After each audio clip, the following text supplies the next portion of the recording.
Bonjour, je suis Esther, présidente de l'association Action Défense, qui tente de sauver les commerces de la Défense, qui sont tous en train de disparaître. Le quartier de Paris La Défense est un quartier, je pense, important au niveau de la France, de l'Europe et même du monde.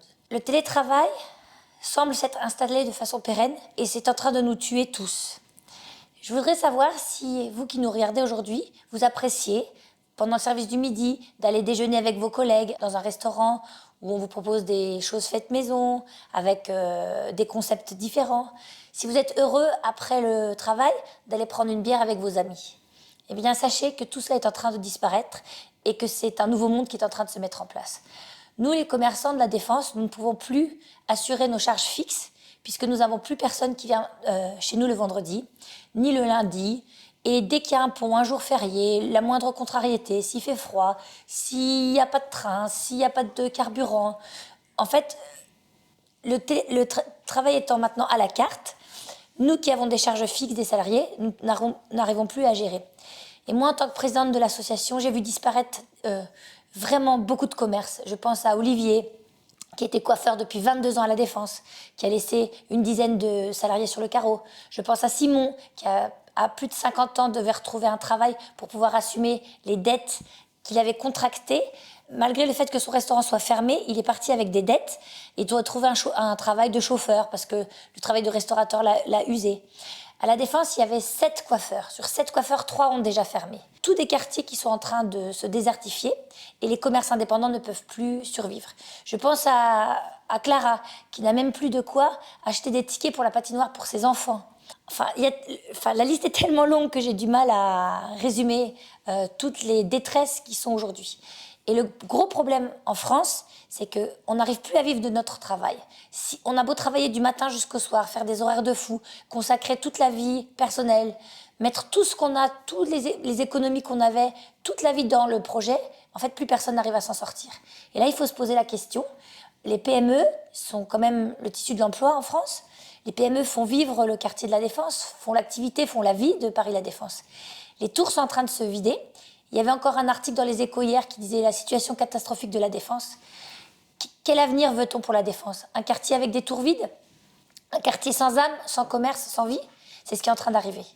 Et nous avons décidé de faire ces vidéos pour vous alerter sur cette situation. Alors, à vous, salariés, bien sûr, vous ne pouvez pas changer le monde, changer les tendances, mais vous pouvez venir le vendredi. Déjà, c'est un petit pas pour nous aider. Venez le vendredi. Si vous pouvez éviter de payer avec les cartes tickets restaurants, vous allez nous donner du souffle aussi, parce que les cartes tickets restaurants, il faut savoir que on n'est pas payé tout de suite et qu'ils prennent des coms phénoménales dessus. Alors certes, c'est un avantage pour vous, mais c'est un système de raquettes organisé qui est là pour tuer les restaurateurs. Donc salariés, faites un effort, venez le vendredi. Sachez que c'est très très très important, voire vital pour nous. Et que si vous ne le faites pas, nous allons tous disparaître et vous n'aurez même plus la possibilité de venir le lundi, le mardi ou le mercredi. C'est vraiment un cri d'alerte. Ensuite, nous aimerions être reçus par les pouvoirs publics. Alors, on a été reçus 1 ou 2 fois à Bercy. Et à chaque fois, on nous dit oui, on va appeler vos bailleurs pour faire baisser les loyers. Mais en fait, rien ne se passe. À chaque fois, on nous dit oui, on va faire ci, on va faire ça. Mais jamais rien ne se passe. Alors, nous avons souhaité appeler à la mise en place d'un fonds de transition où nous demandons aux grandes entreprises de la Défense d'abonder à ce bon pour 2 choses. 1, nous aider à régler les dettes Covid qui sont comme un boulet à nos pieds et qui nous tirent au fond sans jamais qu'on puisse s'en sortir.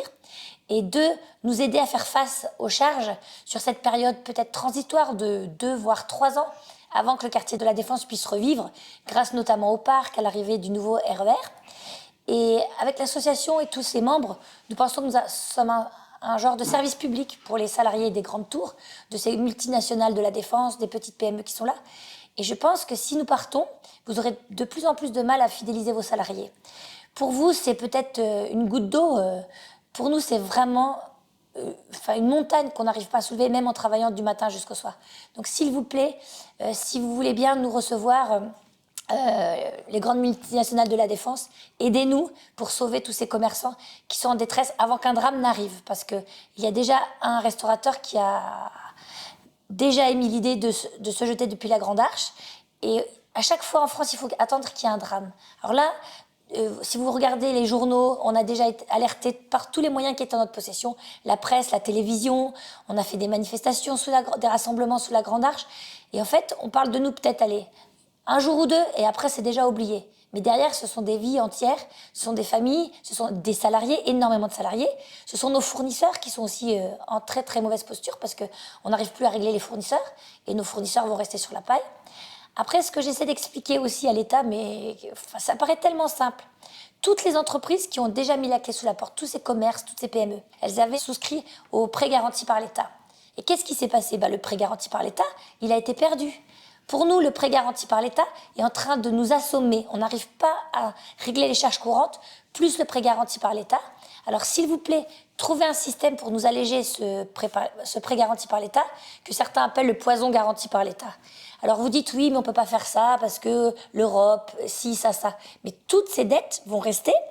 Et l'État, de toute façon, ne va pas toucher cet argent. Donc, il faut absolument faire quelque chose pour le prêt garanti par l'État. Et la deuxième chose qui est extrêmement importante, c'est l'URSSAF. Enfin, on ne s'en sort pas. On nous demande d'augmenter les salaires. Nous voulons tous augmenter les salaires. C'est que notre volonté que nos salariés soient bien payés. Mais si l'État nous force à augmenter les salaires, alors qu'il baisse de façon proportionnelle l'URSSAF, parce qu'on n'arrive plus à payer l'URSSAF, on n'arrive plus à payer les salaires, on n'arrive plus à payer nos fournisseurs, à payer nos loyers, à payer les factures d'électricité. Et en fait, c'est une détresse incroyable dans laquelle sont plongés les commerçants, restaurateurs et certains hôteliers de Paris La Défense. Donc c'est un appel ultime, un cri d'alarme. Si vous voulez sauver ce quartier emblématique de La Défense, aidez-nous. Vous pouvez nous contacter. Vous allez trouver nos coordonnées sur Internet ou ci-dessous, si vous cliquez sur le lien, Association Action Défense. Merci pour votre attention et surtout, merci pour votre aide.